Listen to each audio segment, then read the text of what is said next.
Cinema technology, the latest டெக்னாலஜியே இங்கே Indian சினிமாவுக்கு கொண்டு வந்து எல்லா படத்திலும் விதவிதமாக அப்பப்போ என்ன லேட்டஸ்ட்டாக இருக்கோ அதெல்லாம் இன்ட்ரடியூஸ் பண்ணுற ஒரு ஒரு மிகப்பெரிய டெக்னீஷியன்கிற ஒரு பெருமை கமல் சார் இங்கே வந்திருக்கிறாருங்கிற ஒரு பெருமை எனக்கு இருக்குது. எனக்கு விக்ரம்ங்கிற ஒரே ஒரு படத்தில் தான் சான்ஸ் கொடுத்துருக்கிறாரு. எனக்கு ஒரு ஹீரோ மட்டும் இல்லை, ப்ரொடியூசரும் தான்.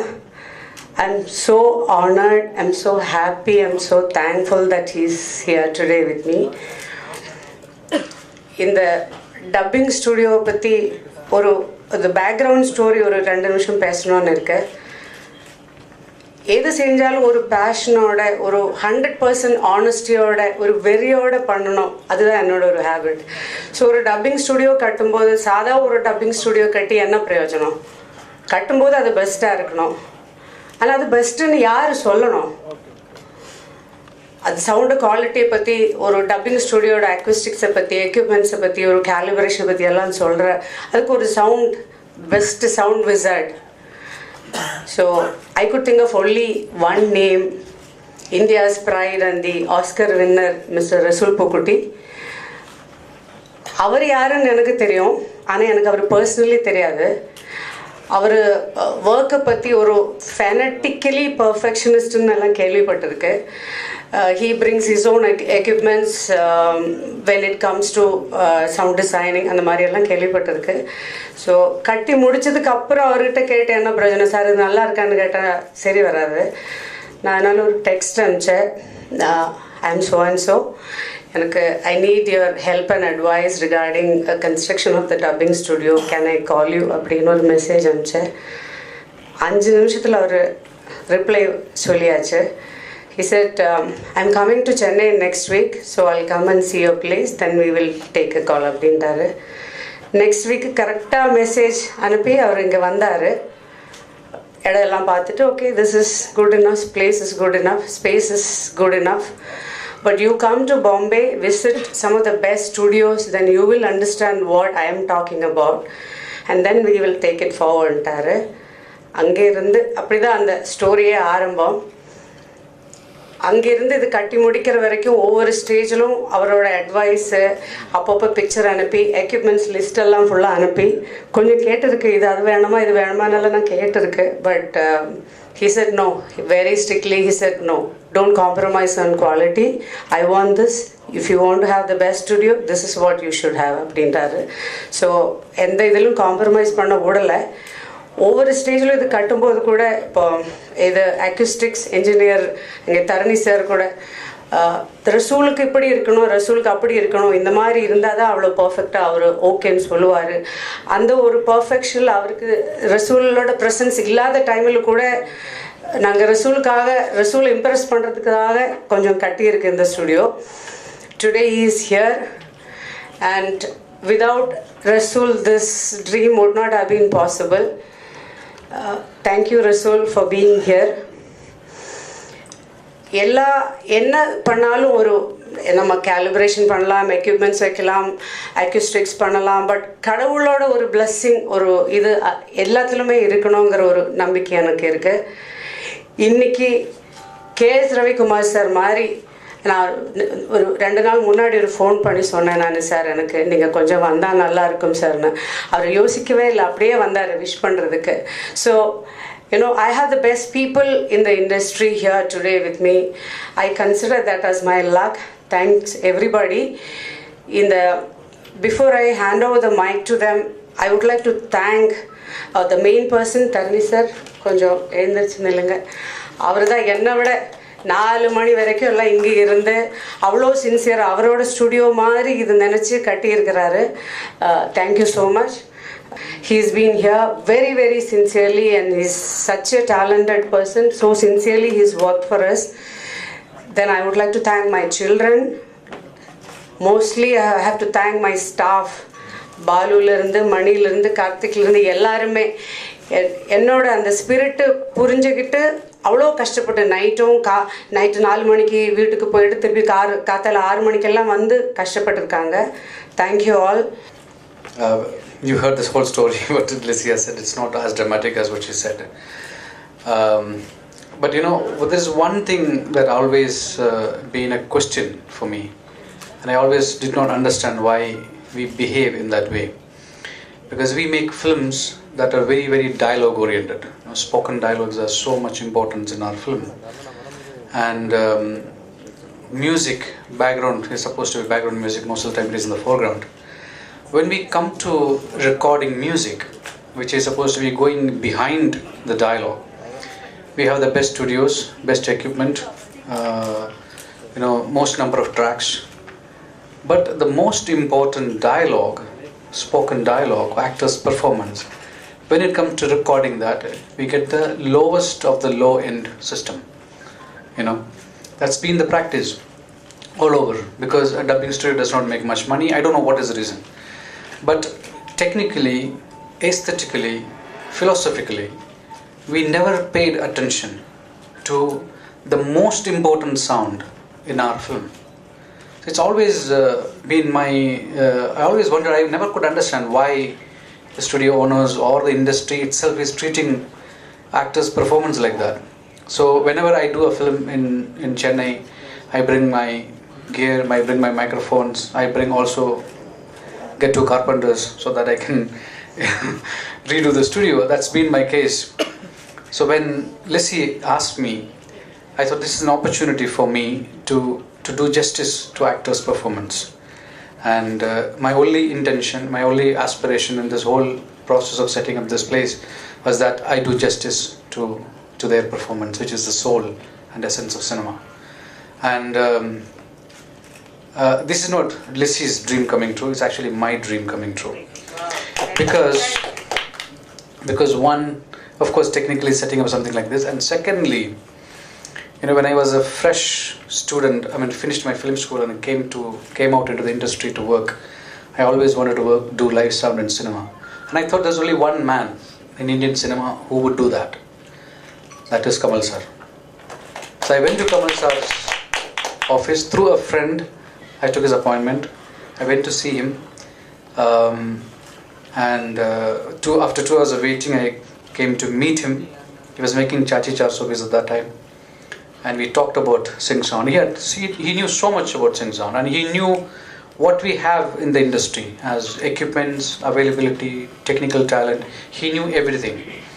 And somehow it didn't work out. Probably I couldn't answer him all the questions that he had asked. I was just a film student. But years later, when I got a nomination for the Oscar for live sound mixing, the first person who congratulated me was Kamal sir. Very, very accidentally. Then I told him, you remember 14 years ago I came to your office and I met you.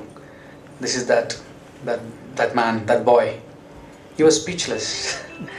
And much later on, very, very gracious of him, very, very lovable, father-like figure. Much later in an award function,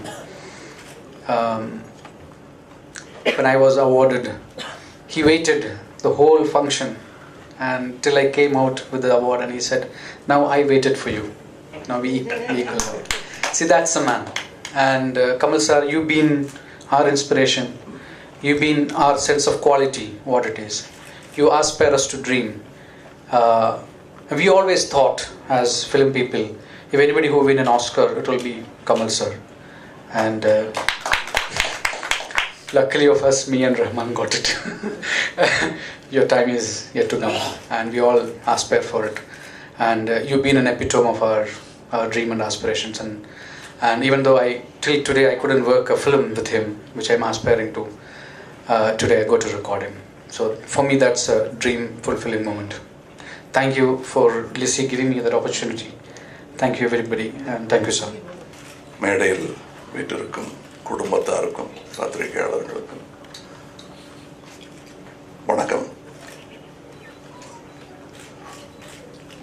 இவர் சொன்ன ஒரு முக்கியமான விஷயம், அதாவது ரசூல் புக்குட்டி அவர்கள் சொன்ன ஒரு முக்கியமான விஷயம், இந்த ஒலி இது பல தொழில்நுட்பங்கள்லாம் வந்திருக்கு. ஆனால் அந்த டயலாக்ங்கிற விஷயம், டயலாக் பேசி தான் இப்போ கூட நான் ஞாபகம் வச்சுக்கிட்டு இருந்து பேசினது வந்து சாக்ரட்டிஸுங்கிற ஒரு டயலாக். அது அவ்வளோ பதிஞ்சு போயிருக்கிற ஒரு விஷயம். பேச்சு பிடிக்கும் நமக்கு, பேசி பேசி நம்மளை மயக்கியவர்கள் பல பேர் இருக்கிறார்கள். அது பேச்சு பிடிக்கும் நமக்கு. அதை வைத்து ஒரு வியாபாரத்தில் முதலீடு செய்து அந்த திறமையை வைத்து விளையாடி கொண்டிருக்கும் இந்த இண்டஸ்ட்ரி இந்த ஒரு துறையை கவனிக்காமல் விட்டது வந்து பிழை. அது திருத்தப்பட வேண்டும். அதில் எனக்கும் சந்தோஷம்தான். ரசூல் பூக்குட்டி அவர்கள் கனவு மட்டுமல்ல, இது லிசி அவர்கள் கனவு மட்டுமல்ல, என்னுடைய கனவும் கூட.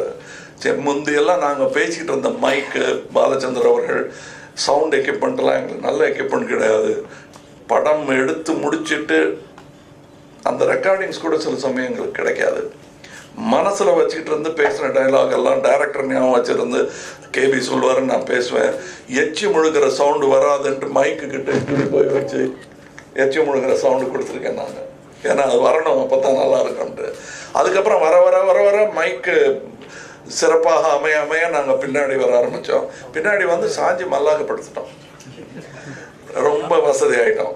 அதுக்கப்புறம் அது அந்த ஒரு lacuna, that vacuum is what is hurting people, technicians. As a director ஒரு சவுண்டு சொல்லக்கூடிய கதை கிட்டத்தட்ட மியூசிக்கும் திரைக்கதையும் போஸ்டர்ஸும் சொல்லக்கூடிய விஷயத்த சவுண்டு சொல்லிடும். சவுண்டும் கேமராவும் அவ்வளோ முக்கியமான விஷயங்கள். வசனமே இல்லாத ஒரு விஷயத்தை கேமரா சொல்லிவிடும்.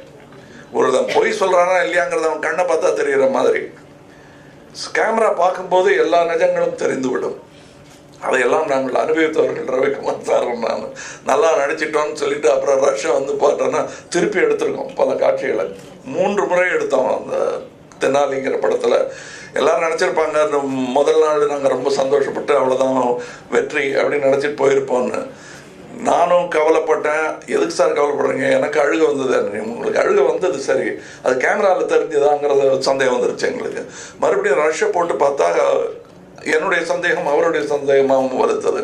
கேமராமேனும் சளைக்காமல் மாற்றி மாற்றி லைட்டிங்கை மாற்றி எடுத்து 3வது முறை தான் நீங்கள் தென்னாலி படத்தில் பார்க்கும் அந்த முதல் காட்சி. 3வது இதில் யார் பிழையும் கிடையாது. நாங்கள் தேடி கண்டுபிடிக்க முடியாது. கொலம்பஸ் அமெரிக்கா கண்டுபிடிச்ச மாதிரி இருந்தது எங்களுக்கு. ஓஹோ, இப்படி எடுக்கணும் போல் இருக்கேன்னு. ஒவ்வொரு சினிமாவுமே பாடமாக அமையும். இந்த இடத்துல மெத்தனமாக இருப்பதற்கு நேரமில்லை. அதனால் தான் இந்த மாதிரியான முயற்சிகளை பாராட்ட வேண்டிய கடமை எங்களுக்கு இருக்கிறது. ரசூல் பூக்குட்டி அவர்கள் பெரிய கதையை சொன்னார். அவர் வந்து எங்கிட்ட சான்ஸ் கேட்டது. எத்தனையோ பேர் வராங்க, அவங்களாம் தெரியும். நானே பல இடத்துல போய் சான்ஸ் கேட்டிருக்கேன். வேண்டாம் தம்பி, நீ வேற ஏதாவது தொழிலுக்கு போயேன்னு சொன்னவங்களாம் இருக்காங்க. அவங்க படத்துலேயே நான் நடிச்சிருக்கேன்.